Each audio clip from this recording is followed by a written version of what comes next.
3 efektivitas 24 jam 3. Sialan, acara sudah dimulai setengah jam lalu.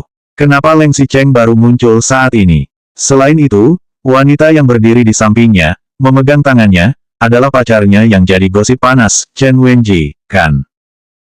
Pupil kuning Leng Xicheng hanya melihat segerombolan orang yang ingin mendekat padanya. Ia bahkan tidak menerima salam mereka. Ia berbalik, lalu kaki panjangnya membawanya berjalan ke sofa di sisi aula. Tubuh tingginya kemudian tenggelam dalam sofa lembut. Begitu Leng Xicheng duduk, petugas yang memegang nampan menghampirinya. Leng Xicheng meraih segelas sampanye lalu menyesapnya dengan lembut. Bibir tipisnya pun ternoda oleh warna anggur. Chen Wenji berbalik untuk duduk di sisinya. Tampak potongan gaun V-neck mengetat di sekitaran dadanya. Senyum cerah mulai terbit di wajah Chen Wenji, diam-diam menunjukkan hubungan mereka kepada semua orang yang berada di sana. Melihat Leng Xicheng berbalik dan duduk di sofa, orang-orang di aula pun turut berbalik dan bergegas ke sofa. Mulanya, Gu Qingqing berada di sofa. Namun ketika Leng Xicheng berjalan ke arah sana, dengan segenap kesadarannya, ia mundur dan menundukkan kepala. Ia tidak boleh terlihat atau ditemukan oleh Leng Xicheng. Ia datang ke sini malam ini demi kontrak perusahaan periklanan kecil. Nilainya bahkan hanya 100.000 RMB, tidak bisa dibandingkan dengan jumlah jarinya. Sejak awal, Leng Xicheng sudah memerintahkan Gu Qingqing untuk tidak bekerja. Bahkan, itu bukan hanya perintah, melainkan larangan keras. Istri Direktur Grup Leng, Presiden Huangting Entertainment, tidak boleh pergi ke perusahaan luar dan mempermalukan diri di hadapan orang lain. Leng Xicheng tidak mau kehilangan kendali atas Gu Qingqing.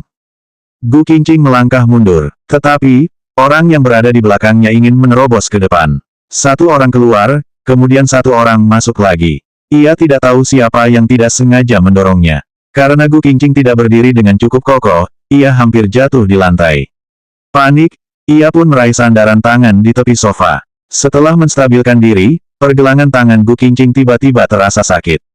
Jemari yang dingin, dan garis kusut telapak tangan yang familiar, ini Leng Xicheng. Lapisan keringat dingin mulai muncul di tengkuk Gu Qingqing. Sialan, sudah ketahuan oleh Leng Xicheng, Gu Qingqing merutuk dalam hati. Leng Xicheng masih terduduk di sofa. Tak ada ekspresi di wajahnya yang tampan dan tak ada gumpalan emosi tampak dari matanya. Leng Xicheng menatap Gu Qingqing seakan ia tidak mengenal dan tidak pernah dekat dengan wanita itu. Gu Qingqing yang bingung lantas ingin menarik tangannya. Ia berusaha menarik tangannya beberapa kali dengan kencang. Bukannya ia berhasil melepaskan diri, kekuatan cengkeraman itu malah semakin kuat. Seakan-akan, Leng Xicheng berniat menghancurkan tulang-tulangnya. Semakin Leng Xicheng tak melepaskannya, semakin Gu Qingqing gugup. Bahkan, ia sampai tergagap. Tangan, lirihnya.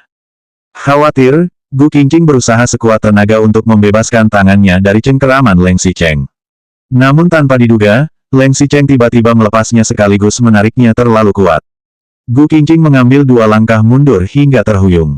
Untuk menghindari masalah dan tidak membiarkan orang lain melihat hubungan mereka, ia segera berkata, "Terima kasih, Tuan Leng." Gu Qingqing tidak tahu, entah ia hanya berimajinasi atau itu benar-benar terjadi. Ketika ia memanggil pria itu Tuan Leng, ia melihat perubahannya. Meski Leng Xicheng tidak menunjukkan perubahan ekspresi sedikit pun, matanya berkontraksi sejenak. Anehnya lagi, aula itu seketika menjadi begitu sunyi. Dalam suasana yang sunyi, Leng Xicheng menatap Gu Qingqing.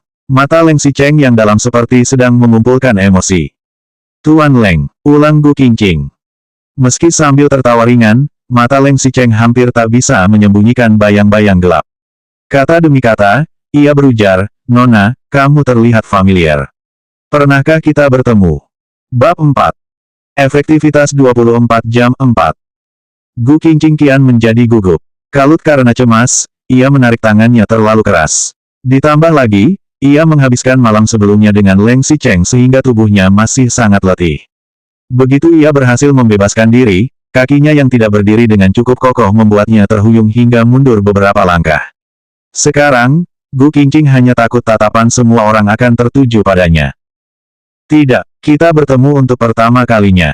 Gu Qingqing cepat-cepat menggelengkan kepala. Senyumnya sedikit canggung. Sementara, mata Leng Xicheng tampak semakin suram dan sudut bibirnya perlahan-lahan semakin tertarik dalam. Gu Qingqing yang mengenal watak Leng Xicheng kini paham bahwa ini adalah awal dari kemarahannya. Apalagi yang ingin dia katakan? Batin Gu Qingqing. Di sebelah Leng Xicheng, Chen Wenji merentangkan lengannya dan menggamit lengan pria itu. Tubuh lembutnya melekat erat ke tubuh Leng Xicheng, seakan sengaja menunjukkan bahwa ia telah mengklaim kedaulatan atas pria itu, di depan istri aslinya. Sambil tersenyum, Chen Wenji mengerjapkan matanya beberapa kali. Apa kamu tidak ingin memperkenalkan wanita ini padaku, Tuan Leng? Leng Xicheng sejenak memejamkan mata dengan tenang, seolah-olah tidak ada yang terjadi.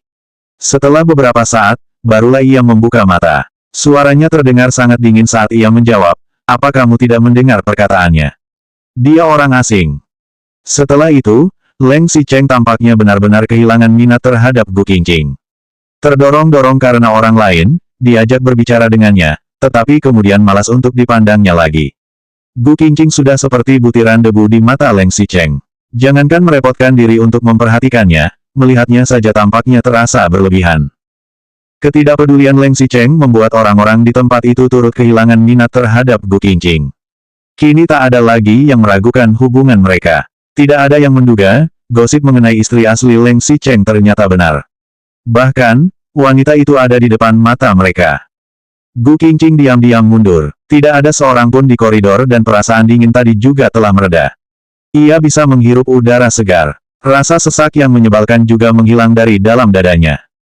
Semalam Gu Qingqing berhubungan dengan Leng Xicheng.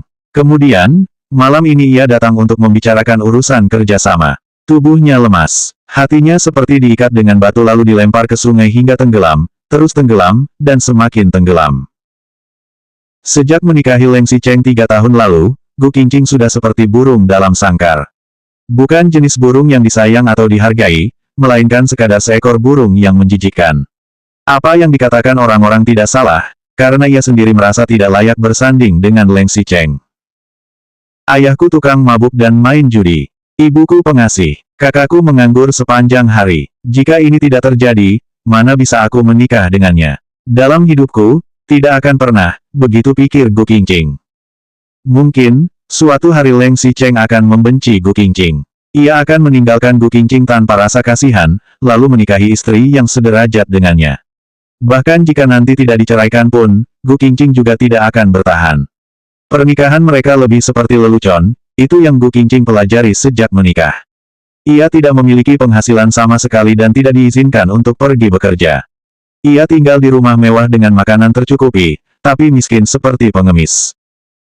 Kecuali, di satu hari di mana Gu Qingqing diberi biaya hidup setiap bulan. Leng Xicheng akan mengunjunginya lalu meninggalkan 10.000 RMB untuk biaya hidupnya. Atau, setiap kali kakaknya mendapat masalah, ia akan memanggil Leng Xicheng untuk meminta bantuan. Ia akan menghabiskan 1 malam untuk tidur dengan pria itu demi mendapat remunerasi. Gu Qingqing tidak makan apapun malam itu karena ia kehilangan nafsu makan. Dadanya terasa agak sesak dan mulutnya terasa masam. Mungkin, karena hari mulai menjelang malam. Ia selalu mengalami sakit perut setiap kali minum obat dengan efek samping yang kuat. Gu Qingqing ingin segera berkumur sehingga ia bergegas menuju toilet. Ketika membuka pintu, ia berhadapan dengan Chen Wenji. Selanjutnya bab 5 efektivitas 24 jam 5.